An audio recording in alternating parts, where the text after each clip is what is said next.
Long before mirrors learned to flatter and runways learned to roar, the high heel was born in dust. 1. The first lift. The earliest version of the high heel did not care about elegance. It cared about survival. In the flat, sun-scorched lands of ancient Persia around the 10th century, cavalry soldiers rode horses at full speed. Arrows knocked, balance, everything.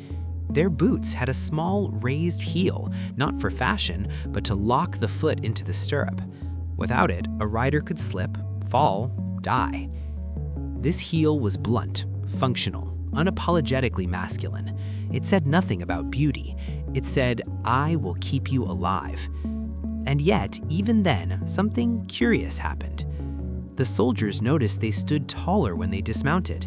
Their posture changed. Their presence filled space. Authority seemed easier when the ground was just a little lower beneath you. The heel learned its first secret. Height is power. 2. The heel enters the palace. In the 16th century, Persian diplomats arrived in Europe wearing these heeled boots.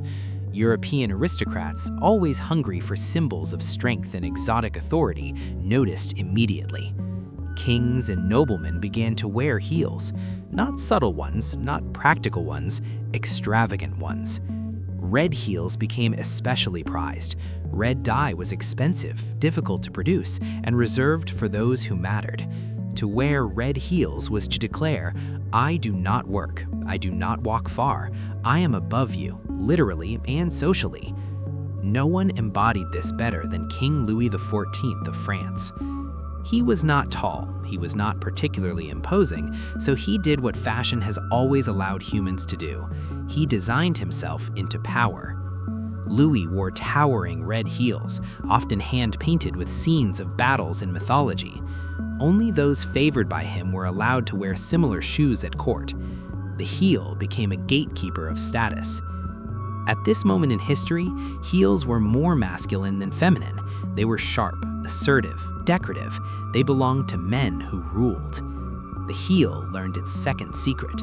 Fashion can enforce hierarchy. 3. A quiet shift. But power never sits still. As the Enlightenment spread across Europe in the 17th and 18th centuries, ideas of reason, utility, and restraint gained ground. Masculinity began to be redefined as practical, rational, serious. Men slowly abandoned decorative clothing. Out went lace, color, embellishment, and heels. Women, however, were not granted the same freedom. As men stepped down from heels, women were subtly pushed into them. The shoe changed shape. Heels became slimmer, more curved. Shoes emphasized delicacy rather than dominance. Walking in them required shorter steps, slower movement, assistance. This was not accidental. The high heel became a tool that whispered, "Be seen, not heard. Move carefully. Depend." And yet, even then, the heel refused to be only a cage. Women noticed how wearing heels changed how they were looked at. Legs appeared longer, posture straighter, presence sharper. The heel learned its third secret. Constraint and allure often arrive together. 4. The industrial age. The heel gets a spine. For centuries, heels were fragile. Wooden pegs, stacked leather, hand-shaped forms.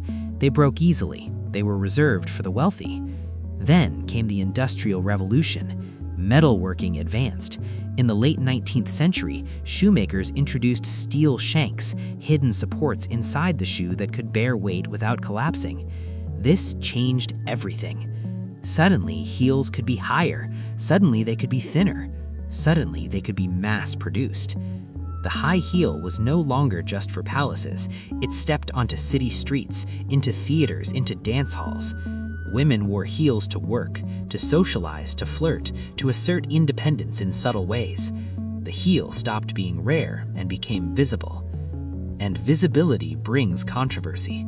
Doctors warned against them, moralists condemned them, newspapers debated them, which only made them more desirable.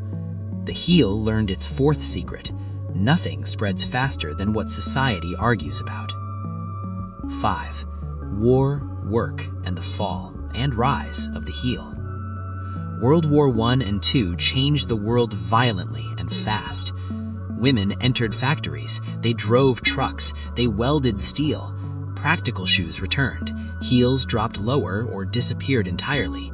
For a moment, it seemed the heel might fade into history, but fashion has a long memory. After World War II, as societies tried to re-establish normalcy, the heel returned, not modestly, but dramatically. In the 1950s, designers like Roger Vivier perfected the stiletto heel, made possible by strong steel cores. These heels were thin as needles, unapologetically impractical, and stunning. They did not ask permission.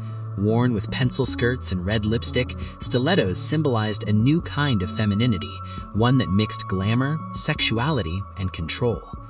The heel was no longer pretending to be functional. It learned its fifth secret. Sometimes beauty refuses to justify itself.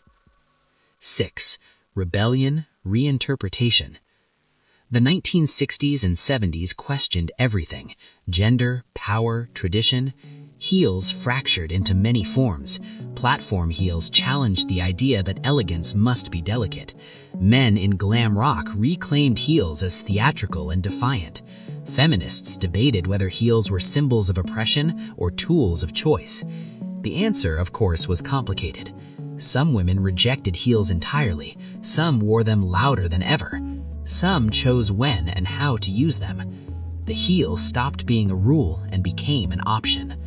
The heel learned its sixth secret: choice changes meaning. 7. The modern heel. Today's high heel carries every version of itself inside it. It can be architectural, like a sculpture, athletic, hybridized with sneakers, political, worn in protest or defiance, personal, chosen for confidence or pleasure, genderless, fluid, reclaimed. Technology has softened it. Memory foam, 3D printing, ergonomic design, comfort is finally allowed into the conversation. And yet, the heel still does what it has always done. It alters posture, it shifts attention, it changes how space is occupied. When someone steps into high heels today, they are stepping into centuries of history. The soldier's balance, the king's authority, the court's performance, the factory worker's defiance, the designer's fantasy. The heel is no longer just a shoe. It is a story you wear on your feet. 8. The heel speaks, at last. If the high heel could speak, it might say this: I have been blamed for pain and praised for power. I have been forbidden, mocked, worshipped, reclaimed. I have lifted some and limited others. I have never been neutral. But I have always reflected the world that made me. If you wear me today, do it knowingly, not because you must, not because you're told, but because you choose the height at which you meet the world.